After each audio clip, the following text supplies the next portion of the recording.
pay people, it's not going to have the same impact. Yeah. I think these Call Her Daddy shows and all these different shows that she went on, I'm sure they had an impact.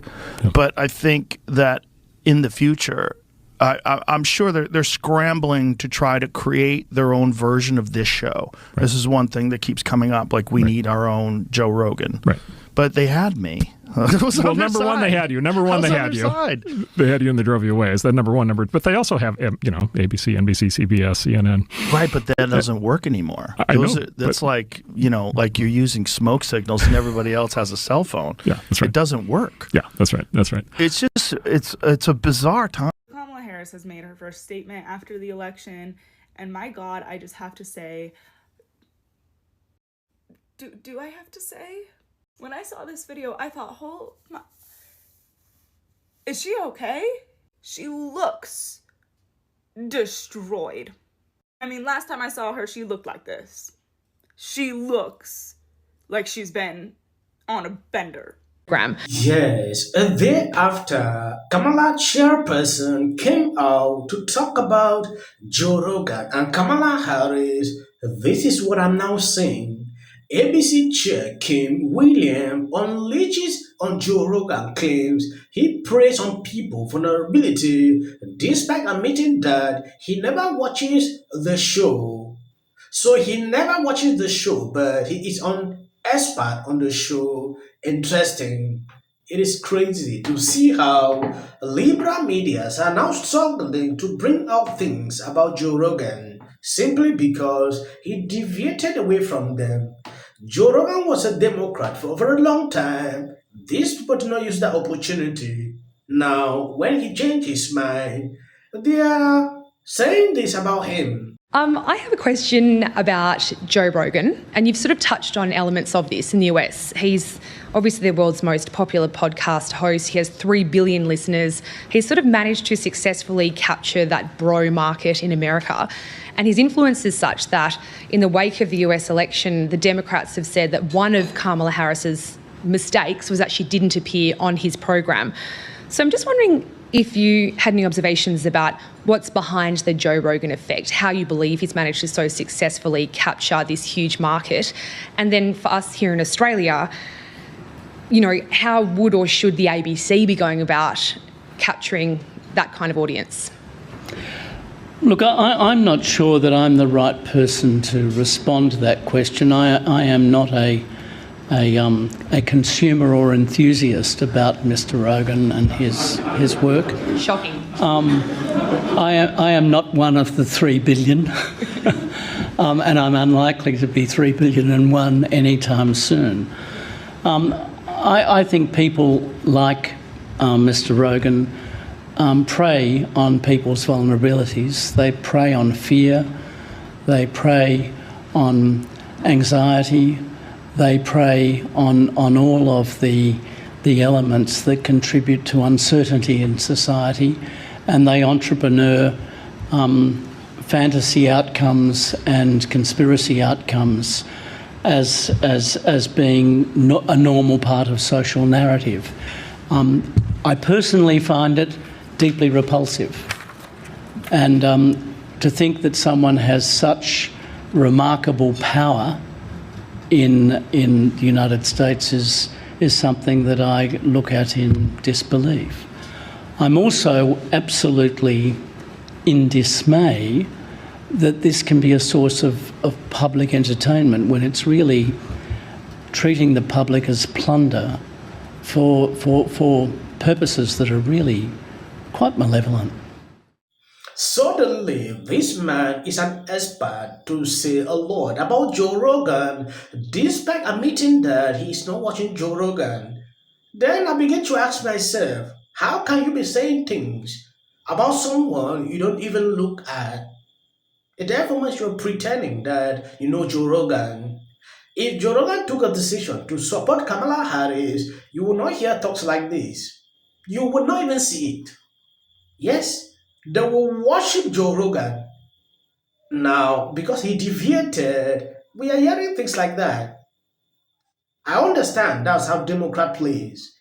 Immediately you go against them, they start digging to see if you have ever assaulted someone in the past, from one after another. On another video, Harris campaign chair Jen being up against a narrative that we weren't doing anything or we were afraid to have interviews is completely bullshit. And also, like to quote a little bit, she talks about this issue of Joe Rogan. I want to play the video so you can hear exactly what she said pertaining to the interview they were to have with Joe Rogan, which we know it never happened. Stephanie, one of the, I believe to be the more tedious post-election debates is about should Kamala Harris have gone on Rogan? Can you just, not to be tedious about it, could you talk a little bit about how close she came to doing it, why it didn't happen? Yeah, there's a lot of intrigue around this, a lot of theories. It's pretty simple. We wanted to do it. I hate to repeat this over and over, but it was a very short race with a limited number of days. And for a candidate to leave the battleground to go to Houston, which is a day off the playing field in the battleground, getting that timing right is really important. So we had discussions with Joe Rogan's team. They were great. They wanted us to come on. We wanted to come on. We tried to get a date to make it work, and ultimately we just weren't able to find a date. We did go to Houston, and she gave a great speech at an amazing event. The Beyonce event? Yes. Well, I'm going to call it reproductive freedom. And because Texas is ground zero for the impact of these Trump abortion bans. There's a story out today, in fact, of another young woman who lost her life because of it.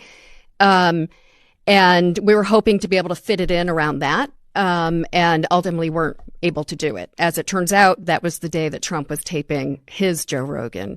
Which they had never confirmed to us. We kind of figured that out in the lead up to it. She was ready, willing to go on Joe Rogan. Would it have changed anything? It would have been it would have broken through, not because of the conversation with Joe Rogan, but because the fact that she was doing it. And that was really the benefit of. If you watch this very keenly, you realize she is saying things contrary to what Joe Rogan said. Joe Rogan on a different segment made it clear, like Kamala Harris put out a certain condition he did not want. They did not want that interview to be unedited. They wanted it to be edited. So if there is a mistake, they can edit it out. And also, Joe Rogan made it clear that we should know Kamala Harris wanted him to move to this location, which Joe Rogan rejected. I can't do that. She's now claiming something contrary, telling us it's because of the short durations of the campaign. That's insane. Immediately after that day, Kamala had different interviews in different places. Oh, she had time. Joe Rogan also said they wanted it to be 30 minutes. Joe Rogan has never done such a thing because they believe that if they prolong the interviews, she will say things that are ridiculous. Reason they had to play around, and they don't realize that not going to Joe Rogan actually cost them a lot. After that day, it took Joe Rogan just few hours to change his mind and endorse Trump after Elon Musk's interview.